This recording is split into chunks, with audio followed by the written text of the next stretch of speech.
Welcome to the Deep Dive. Okay, so if you're trying to get the most out of your spending with HDFC Bank, chances are you've probably landed on these two: the Diners Club Privilege and the Millennia Card. Our mission today: really cut through the noise, compare them directly, and help you figure out which one actually gives you the best value back. Let's just jump straight into the basics, the costs. Right. Okay, so the starting line is the same. Both cards have that Euro 1,000 joining fee and then a Euro 1,000 annual fee after that. Pretty standard. But the similarity ends there, right? Especially Yeah. with getting that fee waived. Exactly. That's where they diverge quite significantly.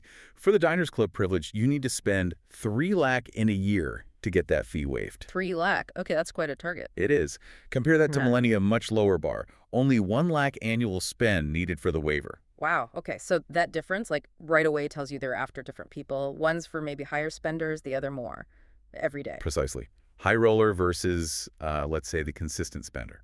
And what about getting you in the door? The welcome benefits. Well, Privilege offers membership, Swiggy One and Times Prime. Sounds good, but here's the kicker. You've got to spend $75,000 in the first 90 days. $75,000 in 3 months. That's a serious upfront commitment just for those memberships. It is. Millennia, on the other hand, keeps it super simple. Pay the joining fee, boom, you get 1,000 cash points straight away. Which basically cancels out that first fee, right? Essentially, yes. It's immediate value, no high spending hoops to jump through right at the start. Hassle-free versus, a goal you have to hit. Okay, let's get into the core of it, the rewards. This seems like the biggest difference maker. Let's start with Diners Club Privilege. What's the deal there? So the base earning is 4 reward points for every 150 you spend. 4 points per 150. But points aren't cash. How do we compare that to Millennia's cashback? We need, like, a value per point, right? Absolutely crucial. Without knowing the redemption value, points are just points. Based on similar cards in this tier, those points typically value around 0 more 0.25 each. Okay, 0.25. So 4 points at 0.25 each for 150 spent. Let me do the math. That's only about 0.67% back. That's right. The base rate, when you convert it, is a bit underwhelming, less than 1%. Okay, so it must make up for it with bonuses. I see something about Swiggy and Zomato. It does. There's a 5x bonus on Swiggy and Zomato spending.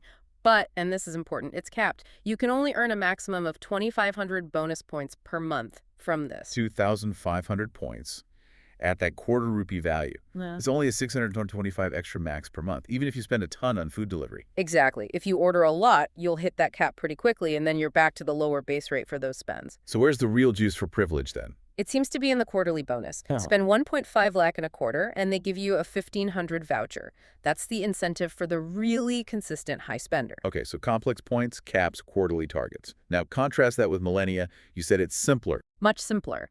Millennia is all about straightforward cash back. You get 5% cash back on the big online platforms, think Amazon, Flipkart, Myntra, those heavy hitters. 5% is pretty solid. It is. And then you get 1% cash back on pretty much everything else, all other spends. Is there a catch? Like a cap? Yes, there is a cap here too, but it's simpler to track.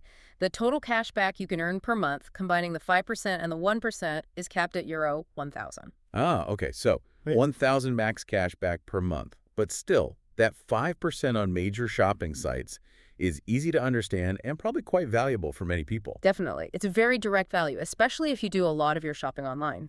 So if Millennia seems to win on the simplicity and maybe the consistency of rewards for everyday online spending, where does Privilege justify needing 3 times the spend for the fee waiver? It must be the other perks, the lifestyle stuff. That's where it leans heavily, yes. Privilege is positioned as more premium, more travel-focused. You get 2 free airport lounge visits every quarter, anywhere in the world. Okay, lounge access is a classic premium perk. Yeah. Anything else?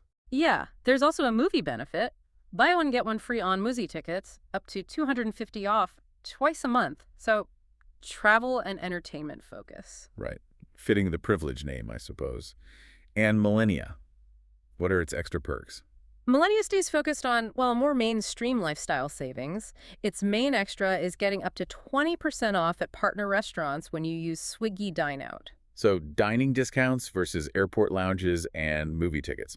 Very different angles. Very different. Millennia is about saving on everyday things like eating out and shopping, while Privilege is aiming for that travel and exclusive experience feel. Okay, so let's try and synthesize this for everyone listening. Pulling it all together, the sources seem to paint a pretty clear picture. I think so. The Diners Club privilege really makes sense if you're spending quite a bit, consistently hitting those high quarterly targets, you travel frequently enough to use the lounge access, and you value those kinds of premium exclusive benefits. And you're willing to track points and redemption values. Right, whereas the Millennia Card comes across as, frankly, the smarter and certainly more effortless choice for, well, most people probably. Anyone who prefers simple, high percentage cash back on their main shopping categories, especially online, and wants decent dining discounts without needing a huge annual spend just to avoid the fee. Effortless seems key there. Yeah. So here's something to think about. That annual spend difference for the waiver 3 lakh versus 1 lakh, how much is avoiding that extra 2 lakh spend worth to you? Does the sheer effort needed just to keep the luxury card fee-free outweigh the actual value of those exclusive perks compared to the simple, consistent cash back from Millennia? Something to mull over. We'll catch you on the next deep dive.